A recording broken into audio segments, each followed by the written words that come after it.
Hi, and welcome back to the Film Society. I'm Chloe. I'm Mackenzie, and today we're going to talk about some of our favorite action movies, what we've been watching recently, as we do every episode. But to start off, we'd like to give you a little bit of film history. Some anniversaries have come up this week. So up first, on October 5th, which was Monday, it was the second anniversary of Venom, which is a movie that Chloe and I saw, and it falls both into the superhero genre that we saw last week and talked about, and a little bit into the action movie genre of this week. It's personally one of my favorites. I like it. It's a good superhero movie in the fact that it doesn't have a superhero that's perfect. Yeah, for sure. He just looks like he's falling apart the whole movie. Poor Eddie Brock. Oh, yeah. So, for anyone who doesn't know what the movie is about, it's part of the Marvel comic book universe, but not the Marvel cinematic universe. Both are called MCU, though. I just realized that. Just put two and two together in my head, which is one of the villains of the Spider-Man comics is Venom, which is a symbiote? Yeah, I think it's symbiote. Symbiote who attaches to a host and basically just sort of feeds off them and uses them for their own needs. I think it's kind of like a parasite? It's like a parasite, but it's not affecting Eddie for the most part. I mean, he looks like he's dying the whole movie, but he's not like, I don't think he actually is dying. Well, he started off pretty bad. Like, he got laid off. Yeah. His girlfriend, I believe, or yes. fiance left him. Oh, his fiance. Yeah, left him around the same time. So he's going through some stuff. Yeah. But like in most superhero movies and stuff like that, because in Venom and Eddie Brock are the superheroes, or like the person you're rooting for at least. They're a good anti-hero, I think. But in most of those movies, they like in the first Spider-Man movies, he gets bit by the spider and he wakes up the next day with a 6-pack and he doesn't need his glasses, and so they go through like that transformation from like ugly duckling to swan.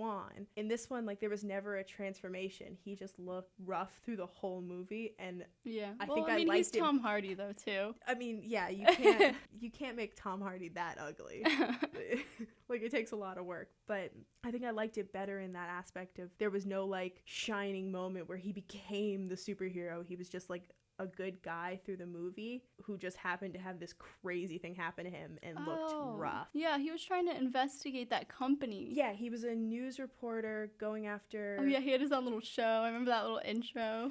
He had his TMZ style show. But he was going after Carlton Drake, I think was the guy's name. Drake sounds familiar, but I think they just referred to him that after as they Drake, said his first or full name. Yeah, so he's like going to try and shut down his company because he found out they were testing on homeless people. Oh, that's right. Remember, because he had that lady that he was friends with who went missing, so he was like trying to get everything shut down. Yeah. And that's how he ended up getting the symbiote, is because he was investigating when he tried to get her out. Yeah, and he was investigating while it was like the whole place was closed. And so he went into a room he wasn't supposed to. Oh, right, because he met with Jenny Slate. Yes, who played a doctor. I don't remember her name. So remember she was like, no, like you should see what's going on behind the scenes. Yeah. So, I don't know, I liked the fact that he was a superhero, but he was already a good person before. Just like Captain America, man. Not a perfect soldier, but a good man. Stop it. So that's definitely one of those movies that I like reference as a favorite in the superhero genre, even though I don't know if it counts as a superhero movie because he's technically a villain. And they're making a second one. And the second one has... I think it was supposed to come out this month, actually. I mean, obviously, because of COVID, it didn't. But I think the original set date was this month. And the second one has Tom Holland in it. I didn't know that. Like, I thought that was like a fan theory, but I didn't know it was confirmed. Saw it on Letterboxd when you click Oh, like the confirmed cast? Yeah, so when you click... So I clicked on his name... Tom Holland, because I was like, oh, what else have I not seen that he's in? Because that's how I pick movies is, what a are certain percentage you've only seen 40%, and it's disappointing. And Venom 2 came up and I was like, oh, well, another reason to go see it is I love that character, I'm excited, and I love Tom Holland, so here we go. There you go. I'm excited to see Tom Hardy take on Tom Holland. And Battle of the Toms. But also, Tom Hardy could kill him. True. He's 6 foot well, something. It'll keep it interesting. Is he 6 foot for real? Tom Hardy? I'm pretty sure he's I don't know why, maybe tall. He's always been around, like, taller people. Really tall people? I'm pretty sure he's tall. I mean, he's taller than me, but that's not hard, but... yeah, you're what, like 4'7"? 4'8". Of course, I'm so sorry. But even if he wasn't tall, he's built like a brick wall. It's true. And Tom Holland can go to the gym as much as he wants. He's tiny. He just has like a tiny build, you know? Yes. Little frame. He's lean. Lean? He's lean. So, like, I'm worried about him taking on Venom. I don't want him to get hurt. Is that... I never even looked at the, projected plot. Is that what it's supposed to be? I have no clue. Oh. I mean, I would imagine if you're going to have Spider-Man in... No, I agree. But I would imagine if you're going to have Spider-Man in the film, you would have him take on Venom. Yeah. Yeah, so I just looked at it. It says sequel to the box office hit Venom. It was a box office hit. We saw it together. We did. But that's the only thing they have written about it. They don't have an actual plot. Oh, J.K. Simmons is in it as well as J. Jonah Jameson. He's always come back for that. He's going to be the new Stan Lee. But another piece of movie history today, or yesterday, sorry, was... It was Blade Runner 2049, came out in 2017 on October 6th, and I've seen this one. I'm just going to read the description of the movie just because I'm not the best at explaining plots, but this is a Letterboxd description. It says, 30 years after the events of the first film, a new Blade Runner, LAPD Officer K, who is played by Ryan Gosling, unearths a long-buried secret that has the potential to plunge what's left of society into chaos. K's discovery leads him on a quest to find Rick Deckard, a former LAPD Blade Runner who has been missing for 30 years, which is also playing off of the original Blade Runner from sometime in the 80s. I don't remember exactly when it came out. So I've never seen either of the Blade Runners. I think they're pretty good. I like the dystopian genre a lot. And from what I can tell, it's confusing because I've... Which one? Both. Okay.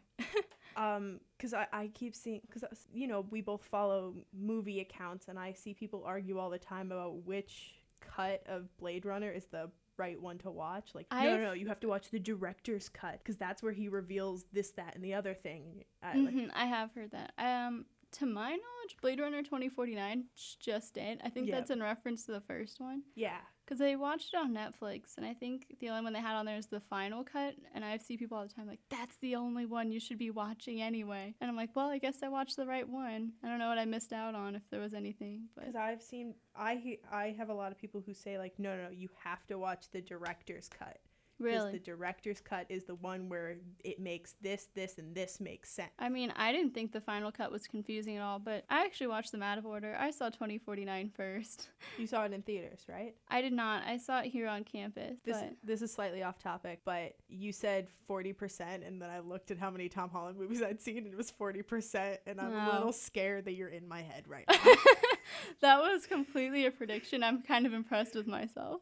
I think it's wrong because I think I haven't logged a ton of movies in there. Well, I mean, they always have projected, or like I've gone on some, and Letterboxd will have like a commercial they're in. You're like, oh, I haven't seen this commercial or this behind the scenes footage. Yeah. Some of that stuff is in there, but, like, I hadn't logged some of the movies. I clicked on it and it said 40%, and I'm scared that you're watching me too closely. I think we hang out too much. Yeah, but I'm trying to think. Oh, it's directed by Dennis, and it's a very good film visually as well. Okay. Like, it has very good cinematography remember seeing the trailers for it, and, like, it was pretty. Like, the coloring and all that stuff. It is a pretty film. Just were one of those where I was like, oh, I would watch that. And also, the score is great. Oh, that's another thing about Venom was I'm not a score person, but I am a music person, so I remember looking up the soundtrack, and Eminem did that song Venom, and I think I remember, because we listened to it on the car ride back. Oh, yeah. We definitely, like, listened to that song for a while. I did, at least. I totally don't listen to that song still. I do. That's one of my gym songs. If I'm going to the gym, I'm playing that. It's a good pump-up song. What are you going to do about it? Our second segment we always do here is the What We Watched This Week segment. So, Chloe, would you like to go first? So, I didn't watch that much. I had a midterm, but I did watch Stranger Than Fiction. She cares about her grades, unlike me, who's just sitting watching movies. Which I thought was a comedy. It was actually a lot more dramatic than I thought, because I just saw Will Ferrell, and I was like, oh, it's going to be like a Will Ferrell movie. But it was actually really good. Again, I'll read you the description for that. Harold Crick is a lonely IRS agent whose mundane existence is transformed when he hears a mysterious voice narrating his life. And while I was on Letterboxd, I found a really good review because I didn't know what to say about this movie. It has a lot of, I guess, moving parts. I thought the ending was great, but I don't want to spoil that, obviously, for those who hadn't seen it. like Mackenzie. But basically, like, this mysterious voice is like he's a character in an author's book. So he hears the author of the story that she's writing saying that she's gonna kill him off. So he's trying to, like, so he's obviously not pleased that he's hearing this voice going, and he's gonna die soon. But I thought one sentence from this review I was reading was pretty good. It said, the movie's most touching moments come in when it starts to tackle the concepts of fate and destiny without being too obvious. Like, one of the main, I want to say symbols, but I feel like that's more of a English class term. But I'll use it. Which is not what the film society is about. I'm so sorry. It's just for the lack of a better word.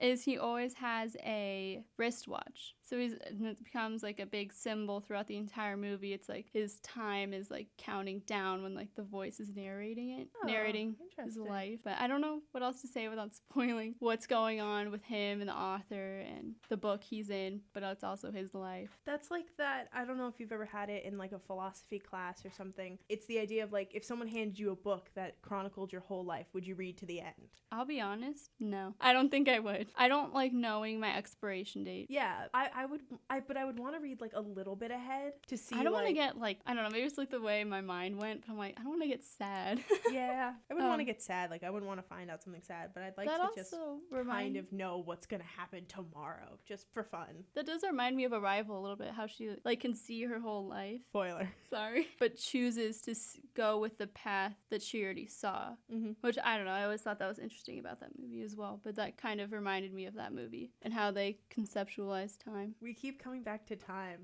and oh my god, I mentioned the watch too. When we do our time travel episode, it's going to be 4 hours long. It will. So for me, I have a midterm tomorrow, so I was studying for that, but I have been studying. Don't give me that look. You're going to get an A++. On 3 plus signs. I'm going to get an A++ on my opinions. So excited. I got A+ opinions, guys. But so for me, when I study, I have to take breaks because I get overwhelmed a lot of times. So I have to like get up and walk around or something. And so what I've been doing is I've been rewatching old movies that I've seen before so that I don't require as much brain power as like watching a new movie that requires heavy thought. Yeah. So I rewatched Infinity War. Classic. Oh yeah, because we obviously don't like Marvel movies here. No, not at all. One, because I think of the final two, that one is more of my favorite than Endgame. I just remember us leaving the theater. We're like, oh my god. We were just like going in all happy, seeing all our characters, like our favorite characters together, fighting Thanos, and we're like, the matchup wow, to end all matchups, and then we left the theater. You think it's gonna follow the format. There's a bad guy. We need to defeat him. Day saved. And it was just like, it was not that. I know. We were like, oh, wait a second. Chloe and I left, like, we walked in and we were talking and we were chatty. We left the movie theater dead silent. We did not talk to each other. We just looked at each other and we're like, you want to go get milkshakes? That was all we could do, was we had milkshakes and we were sad. Sometimes you just gotta have a milkshake. But I've been rewatching Infinity War and remembering the good times back in the day when Tony Stark was Tony Stark. Stop. My heart. Yeah, it's been super fun to just sort of like mindlessly watch it because I already know what's gonna happen. I still cry though. I cried, especially at the end. I don't think I cried in that one, but That's also I'm not one to cry in movies. You don't cry at movies. You have like 3 specific movies that you cry. I was about to say, dude, there's at least 3, but no more. Chloe has a crying movie playlist of movies that have made her cry because there is far and few in between. I, on the other hand, cry at everything. I cry at commercials if they're a little too sad. Did you ever cry at that commercial that had the horse and the dog and they became friends? Yes. Oh, I remember everyone was doing it. I felt like Budweiser. I had a problem when I didn't cry when I watched it. In Dr. Lenore's class, when he put on the car commercial with the dog, I got a little teary-eyed. Really? That one was really cute, though. I can understand. I didn't cry, but I understood why he looked at me and he was like, "Are you okay?" I was like, no, I got a little teary-eyed there. Yeah, that's mainly what I've been watching is a lot of the Marvel movies on Disney Plus because they're all there. They're all there, and why Actually, not? I don't think all of them are there. I shouldn't have said that. Yeah, but most of them. Some are missing, and I know Far From Home didn't make it on there. Upset. I know because I can't find Far From Home, which means I'm going to have to go on Amazon Prime and buy Far From Home, and I'm trying to not spend money, surprisingly enough. Not going well, but we're trying. Hey, the effort was there. So that's what I've been watching. I'm probably going to watch Endgame after my final, or my midterm, sorry. Gotta treat yourself. Right? With some tears.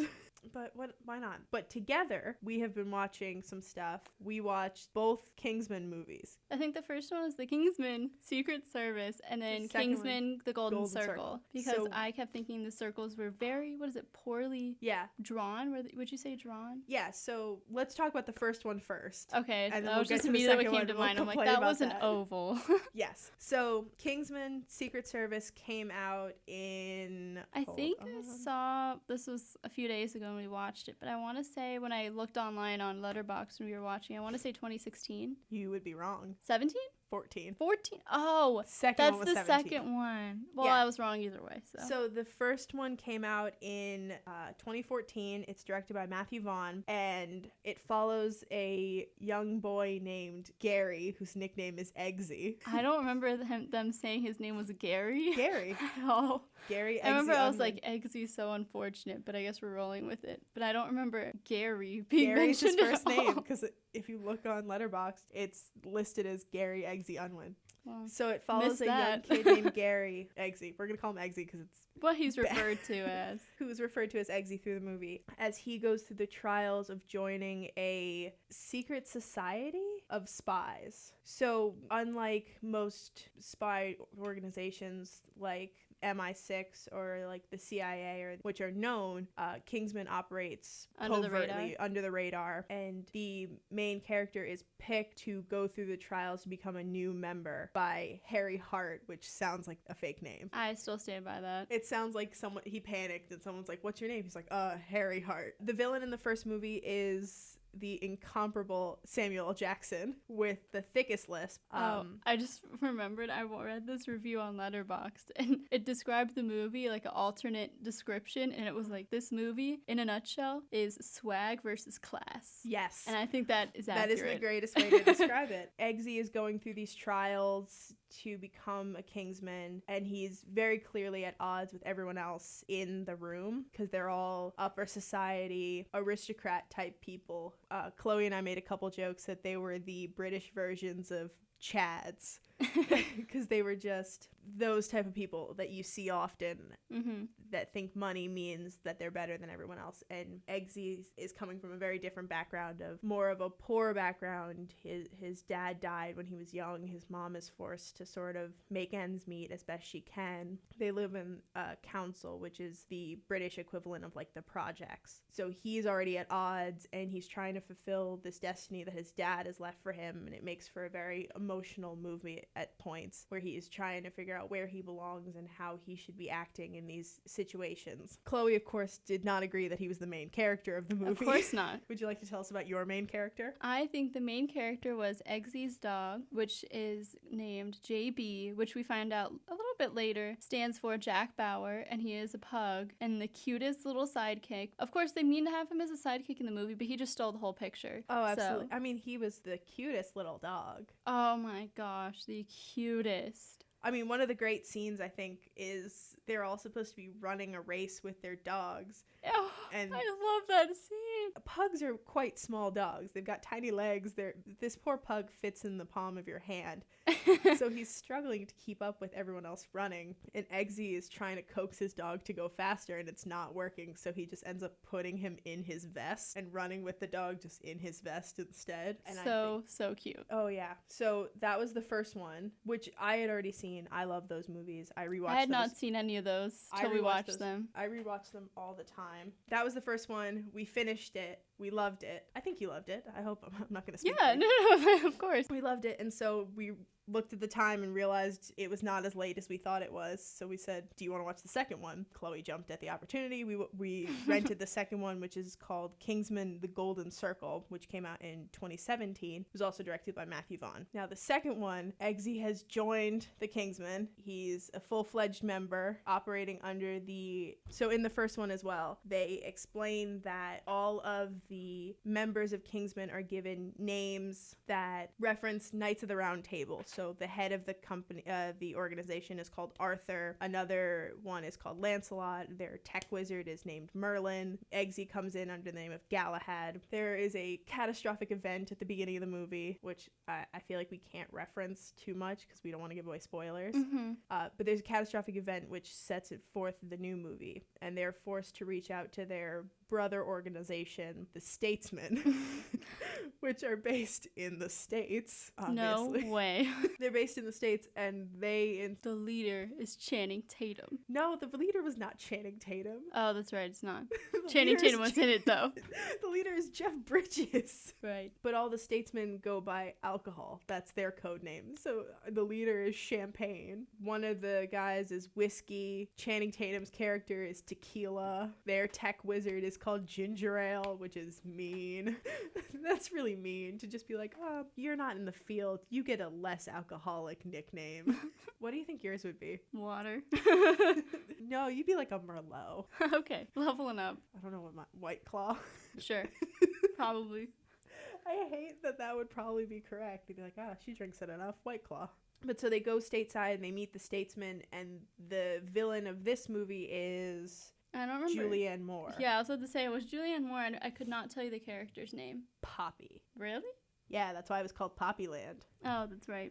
So Poppy has somehow created a monopoly on the drug game, which is pretty impressive because I don't know how to do that. Not that I would want to, but you have to think about stuff like that. So she's created a monopoly on the drug world, and to create that monopoly, she's created her own manufacturing, distributing empire, which she has called the Golden Circle, which Chloe was mad about because they had robots tattooing the Golden Circle on all of the members, and it was not a circle. It really wasn't. You think a robot would be able to do it correctly, and they just would not do it correctly. Yeah, it was definitely more of an oval shape. The problem is I don't want to give away spoilers because these movies are older, but they're not too old, and they're really good. Yeah, and I was having trouble earlier. I understand.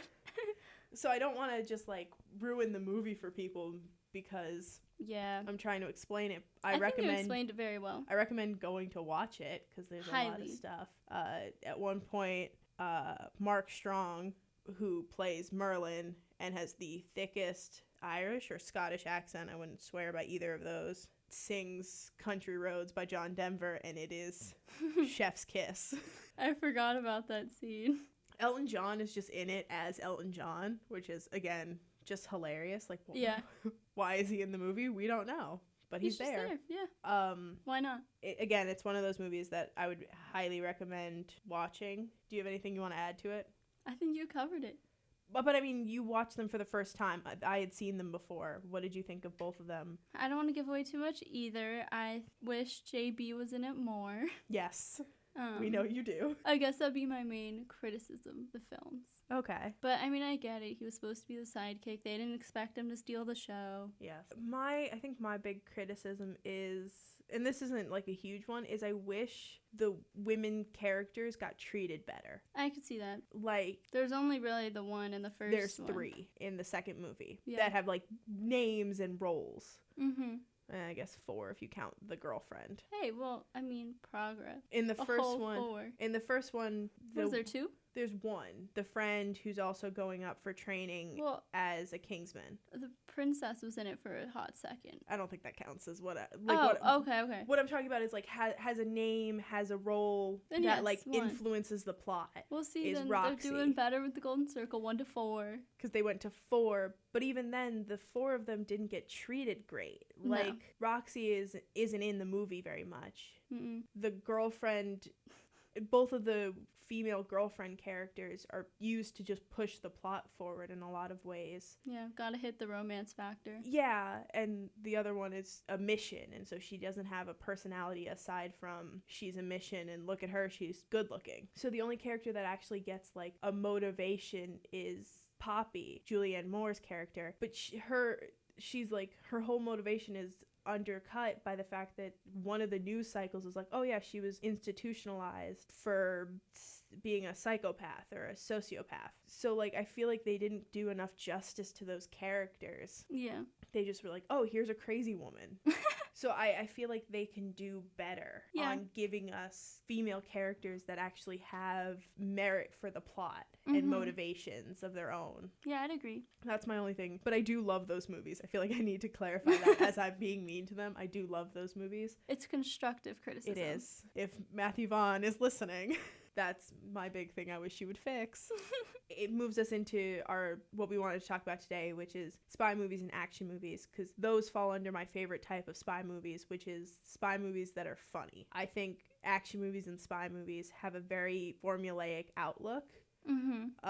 Like you said with Infinity War, here's the good guys, here's the bad guy, here's what they're gonna do, we have to stop them, the day is saved. Yeah. And it's hard to stray from that in a lot of ways, because that's what's expected and that's what sells tickets and that's what makes the movies good, is that you at stick least with the formula. Yeah, and at least in the back of your mind you know that like, oh, the hero's gonna win even when it looks like the situation is unwinnable. That's one of the reasons why Joker made me uncomfortable, is because I had no idea what was happening, like frame by frame. Yes. I think that's another thing for like Devil All the Time. You have no clue who's going to win, because it's more grounded in reality, and a lot of times the bad guy, quotation marks around bad guy, wins because they're willing to take more matters into their own hands. Yeah, or they're more willing to break the rules that bother them, where especially in superhero movies the rules are what make the superheroes the good guys. You know what I mean? Like Batman's whole I don't kill people thing. Why? Explain to me why. Just kill them. We'd be done with this already. But stuff like that. So I enjoy spy movies, especially in action movies that employ a little bit of humor into them, because I think it makes it more fun to watch that formula play out if in a lot of ways they acknowledge the formula. Like in the first movie, Samuel L. Jackson talks about how he loves spy movies and how in this scene, if we were in a movie, this would be the scene where I sit here and I explain my whole plan to you, and I've come up with some convoluted way to capture you, and you come up with some convoluted way to get out of it, and then we continue on for another 20 minutes. And he says, that's not this type of movie. That's like when they were trying to figure out why JB was named JB. Yes. And they're like, oh, James Bond? No. Jason Bourne? No. Jack Bauer? Yes. All for yes. Yes. But so I think that makes it more fun, is when there's at least that sense of awareness of the fact of we have to go through these motions. Yeah. It just keeps it a little more interesting. Yes. Some of the spy movies and action movies that I came up with that I really enjoy were the Austin Power films. One of my favorite stories to tell is the fact that if you want to go by like the standards I do, Austin Powers' The Spy Who Shagged Me was the first movie I ever saw, because my mom went and saw it the day she gave birth to me, because it was a heat wave in the middle of New York. So she went to the movie theater because it was the only thing that was air conditioned, and it was empty, and my mom just paced in the back of the movie theater until she could go in and give birth to her only child, me. So I love those movies because I think they're almost parodying spy movies in a way. Like they're making fun of the James Bond movies that take themselves so seriously. People take it seriously as well, and I think that's where you run into a problem of, if you take these action movies too seriously, you come up with a lot of inconsistencies that don't make sense, and then you have to face those as well. Like you read all those articles online where it's like, here are 17 plot holes in James Bond movies, and a lot of them can just be like ignored if you just don't think about it as much, of like, why didn't he recognize his arch villain? It's like, well, it was that actor and now it's this actor, so they have different faces. Yeah. Why are you thinking so much about this? Those are definitely one of my favorite spy movies. What's one of yours? Well, I went with some of like my childhood favorites. I just grew up watching some of these franchises, but I don't know which one would be my favorite for Jason Bourne. There's quite a few of them. How many? I could not put a number on it. I think the last one I want to say came out when I was in high school. Okay. Because I know Matt Damon looked a little aged. Matt Damon? Okay. That's what I was going to ask, is who is Jason Bourne? Who is he? That's the question. I'm just kidding. That's like the plot. No, I get that.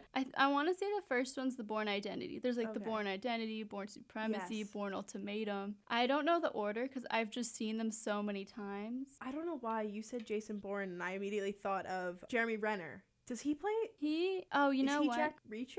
You Who know is what? I he? think I'm confused because you did trip me up for a second because I think he's in the Mission Impossibles for a few. Jeremy Renner. Yeah. Okay. Because I know, I was going to mention Mission Impossible anyway. I guess I can go to that, but you haven't seen any, correct? I haven't seen either of those two that you've just mentioned. Any of them? None. Okay. Well, for Mission Impossible, I was going to list, I think my favorite one, I've seen all of them, but the one from 2018, Mission Impossible Fallout, that one's probably like the most, I don't know about critics, but audiences liked that one a lot. That's also the one that had Henry Cavill as the villain. Okay, yeah. With the stupid mustache that he had to CGI out for Justice League. I don't know anything about the mustache. I just liked the premise better. I like it because, again, it's kind of a spoiler for why I like it, is because they brought back certain characters. Oh, interesting. Which I don't know. I always like subplots more than the actual plot. And I think like 3 movies before that, a character, I won't say which one, just isn't going to be in them anymore. Interesting. I don't know. It's kind of a spoiler as to why as well. But then this character was back, but not intentionally. Like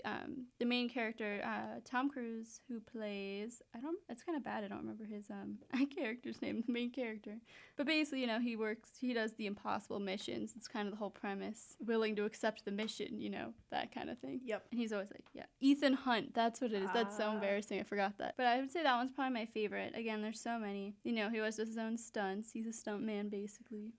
That's what I find so funny is that in my mind, the character was just called Tom Cruise. Like the main character was just Tom Cruise. But I guess I can speak back to the Bourne movies. There are 6 of them? For which? Mission Impossible. Yeah, there's quite a few of them. They're still making them. There's like apparently the 7th one, the shoot has been canceled. A lot of things have been canceled. That is true. But are you familiar with the Bourne movies in any way or no? No. Okay, so the whole thing is that he has amnesia, which I know, cliche, but like, obviously, you know. So he's trying to figure out who he is, but he's like, well, I don't know how to like beat this person up. Why did I look at my bank account and I have all these passports? And he has this girl helping him. I could not tell you her name. But basically, and he ends up dating her eventually. I don't know if it's at the end of that movie or the next one. Okay. He's like, why do I know these things? Why are these people after me? And then he slowly gets like little flashes throughout the movie. So you're kind of trying to figure out who he is along with him during the movie. Okay. Yeah. That's kind of the same vibe as like Memento. Where a little easier to understand. Oh yeah. Memento is definitely one of the more confusing movies, which is why I like it. But me too. It's you're watching them learn and learning as they learn. Mm-hmm. I don't know. I honestly grew up watching all the Bourne movies, so just like comfort movies in a sense for me. So he's kind of like, he figures out he's an assassin. He's like, am I an assassin? Does that mean I'm a bad person? You know? So he's just trying to keep the girl he's with safe, trying to understand who he is, basically. Interesting. So for my second movie I thought about for action, this is more of an action than a spy movie because it, I guess, technically falls under the gangster movie category, is The Gentleman, which I still want to see that. I saw by myself because no one wanted to see it with me, and you were abroad, and I wasn't gonna wait for you to come back. I'll watch it now. I will absolutely watch it again with you. I don't know why. I thought it was a comedy. It has some comedic. I honestly never looked at what it was about. I was like, hey, that has a good cast. You know? It has an amazing cast. It's done by Guy Ritchie, who I think is one of those directors that like delivers. Sometimes he's one of those like hit or miss directors. And he hit. It's either really great or it's one of the weirdest movies you've ever seen. You're like, why did I watch this? And this was one of those where I was like, yes, this is his forte. This is where he should be. Yeah. Guy Ritchie should only be making gangster movies because I think some of his best movies fall into that category of gangster movies. So it stars Matthew McConaughey as an American-born British drug dealer. Okay. So he's born in America. He got like a scholarship to go to Oxford, I think, and he started selling drugs to his British friends, and now he's built a drug empire in Europe, in London specifically, and he's planning on getting out of the drug game. He's got a wife. He's like, I'm done. I've made my money. I'm out. So he's selling his business, and as he's getting ready to sell his business, a lot of things start going wrong. And so he now has to get to the bottom of why everything's going wrong, as his business is sort of tanking in a little bit. Like you said, the cast is Because I remember, I think I would have insane. dismissed it, but I was like, man, that cast. Yeah, Because Matthew again, McConaughey. I only know about it from the cast. Matthew McConaughey, Charlie Hunnam, who's again one of those actors that like hit or miss. Like he does some great stuff. Like he was in Sons of Anarchy and he was great. He did King Arthur and it was not a good movie. Like it just none of it fit correctly. The flow of that movie was so off. Henry Golding is in it, who I only knew from Crazy Rich Asians. So it was interesting to see him play a gangster. Colin Farrell, Hugh Grant is in it. Those are like the big names that were in it. And so it was very good. I saw it by myself and I laughed the whole time. The two little old ladies sitting next to me were very upset about the movie though. Oh, really? Oh. I don't think why did they go? I don't think they knew what it was about. They're like, our man Hugh Grant's in it. And they were expecting like a Love Actually type thing, and they got something very different, and they were not thrilled. That was like when we had all the elderly people in Joker. Yes. That was not the crowd I was expecting. They seemed appreciative of Joker. Like, they weren't put off by it. For sure. I just wasn't expecting that crowd going to Joker. Yeah, so I'm looking up Guy Ritchie. Because again, like just to reference, he did Man from U.N.C.L.E., which a lot of people didn't like. I personally liked. Reviews. I hadn't seen it in a while. Like I think I saw it when it first came out, and I have not seen it since. But I remember having a high opinion of it. Or he did Lock, Stock, and Two Smoking Barrels, which is pretty critically well loved. Like even on Letterboxd, the majority of the reviews are 4 stars. That's one of those like well loved movies. So I feel like his hit or miss. Yeah, he's a hit or miss because he also did Aladdin. The live action? The live action Aladdin. Again, I heard, I guess mainly, but I was going to say mixed. Mainly bad. Mainly bad. I was trying to be nice. Will Smith just doesn't feel like he should be in the movie. I haven't seen it. I saw it was put on Disney Plus though. It is.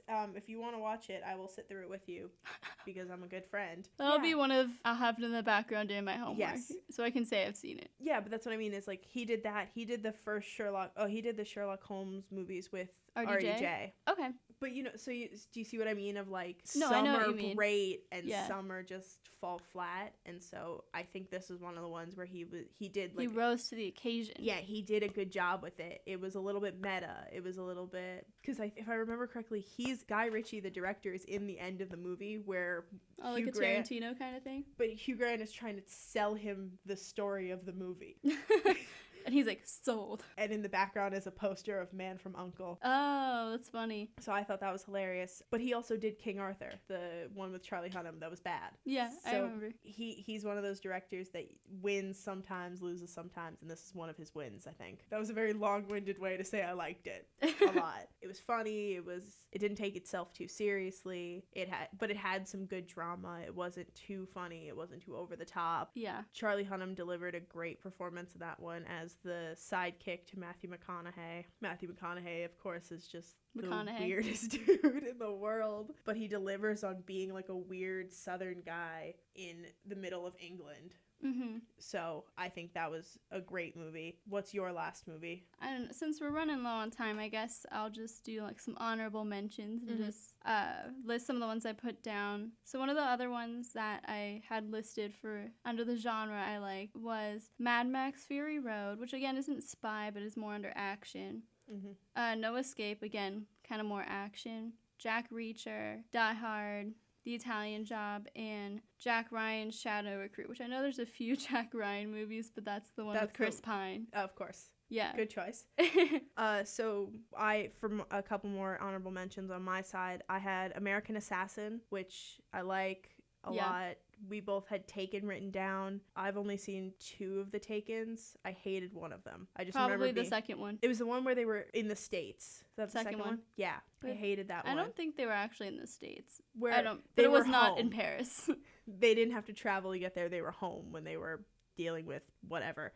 and I hated it. Well, the third one doesn't get any better. I couldn't follow the plot at all. I was so confused. Olympus Has Fallen is another one. The James Bond films, of course, are classic spy movies that you have to reference if you're talking about spy movies ever. Classic. And then for my last one, it was a comedy spy movie, which was The Spy Who Dumped Me with Mila Kunis, because I just thought it was hilarious. Mm-hmm. But again, it's one of those, like, I feel like action movies usually cross over into another genre as well. So that's one of those, it's definitely more of a comedy that happens to have action than an action movie that happens to have comedy. I would agree with that. Well, next week, I don't know what movie we'll be watching together, but we'll be talking about science fiction films and the genre itself. I think you and I are... We definitely have a lot of overlap in the movies we enjoy under the genre, for sure. But also, you have the interesting... You classify superhero movies under sci-fi, and I keep them as two very separate things. So I think they're separate. I don't really include them. It's just, for me, when people are like, oh, you like sci-fi? I don't like sci-fi. They're like, but you like Marvel movies. That's under the sci-fi umbrella. Yeah. If you're actually classifying things that way, I think it's kind of its own thing as well. Okay. Because again, it's not real, so it's yes. that they have powers. So it's actual science fiction in that regard. Because I feel like when you mention the genre, people are like, "Oh my god, you're watching Sharknado," and it's like, dude, no. I have never seen any of the Sharknados. I haven't either, but it's just the perfect example of what people automatically think of when you mention the genre of sci-fi. Oh yeah, definitely. Because for me, I don't know, I guess we'll talk about it more next week, but I kind of like more of a... I guess the reason why I like sci-fi is like it expands of what you think is possible. Yeah, definitely. In that regard. But not literally like, what if tornadoes had sharks? I like that someone had to come up with that idea. I don't want to meet that person, I'm scared. How many drugs do you think they were on? All of them. They just did a straight up line and were like, what if sharks were in tornadoes? Like, what if you And there's went multiple, to so it rehab? clearly had revenue. Yeah, I remember everyone talked about the first one. Yeah, so next week is going to be sci-fi, so drop a comment if you have a favorite sci-fi movie, one you think we should definitely watch, one you would recommend. Let us know also your favorite spy movies. Thanks for listening. Thank you.